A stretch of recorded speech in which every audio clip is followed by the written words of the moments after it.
All right, guys, workout 2. We've got our chipper. It starts with 50 overhead squats. We've then got 40 bar facing burpees, 40 back rack walking lunges, 30 bar facing burpees, 30 cleans, 20 bar facing burpees, 20 single leg squats, and 10 muscle ups. If you've already done the math like I have, that's 90 bar facing burpees that we're gonna hit in this workout. It's a 20-minute time cap, so it's gonna be a longer workout, okay? Biggest things on these, pacing on the bar facing burpees, all right? And then also staying consistent and staying smooth on those barbell movements, all right?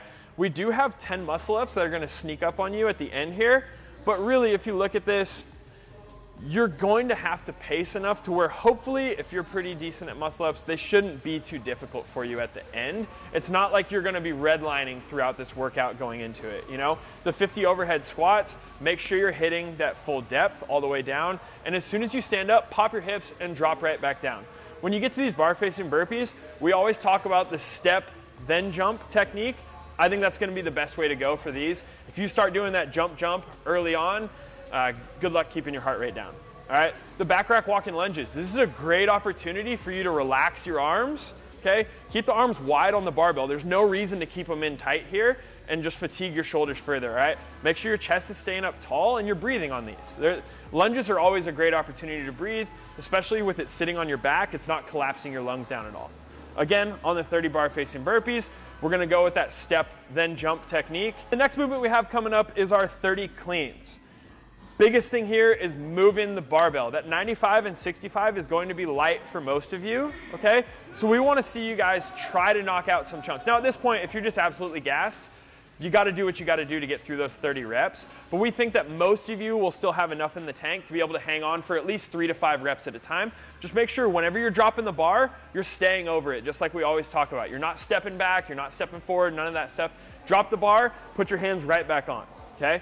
After the 30 cleans, we're moving back to our final 20 bar facing burpees. This will be reps 71 through 90, okay? Your heart rate's gonna be high, you're gonna be tired, your chest is probably gonna be a little bit fatigued. You've still got the 10 muscle ups coming afterwards, so it doesn't really make sense to go into your blackout pace here, okay? For this, I like still staying smooth, staying consistent, and making sure you're not hitting any sort of red line. We've then got our 20 single leg squats. During the individual and the team quarterfinals, we saw tons of people get their video submissions revised because they weren't hitting depth or not hitting lockout at the top, okay? Make sure your hip is getting below your knee, that it's easy to see that on camera, and then make sure you're standing up before that other foot hits the ground. I think some people try to go too fast on these, where their foot starts to drop to the ground before their hip has opened up, okay? So make sure you're not getting no reps here. We saw a lot of people, like I said, in both the individual and the team quarterfinals get tagged for those. The final movement, we've got 10 muscle ups. This is gonna be whatever you got left in the tank, okay? If you can hang on and try to get that done in one set, by all means, go for it. Some of you, most of you will probably be hitting that in 1 to 2 sets at this point just because of the fatigue and the volume accumulation, okay? But you gotta stay under the rings and you gotta give it everything you got to finish that last movement.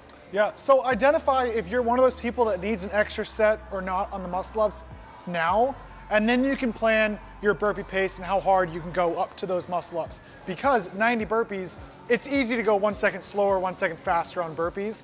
So if you're not paying attention to your pace, you could either be losing way too much time or smoking yourself. But if you go too hard on the burpees, then when you get to the muscle ups, you start breaking an extra 1 or 2 sets. A break on muscle ups is normally 15 to 30 seconds, depending on how bad you feel. So all of that extra work might have been for nothing. But at the same time, you don't want to overpace it because you're not going to catch back up. Once you're behind, it's going to be hard to catch back up. So put a lot of thought into your pace. It's pretty much everything talked about was good reps and pacing. That's what this workout's about. It's not just how good you can breathe. It's going to be who is the smartest going through this and stay disciplined on their plan. Yeah, I agree. And like Hunter was saying, the burpees are just about consistency, okay? I like to think, you know, anywhere between 15 to 20 per minute that you're averaging here. That's you know, 3 to 4 seconds per burpee, all right?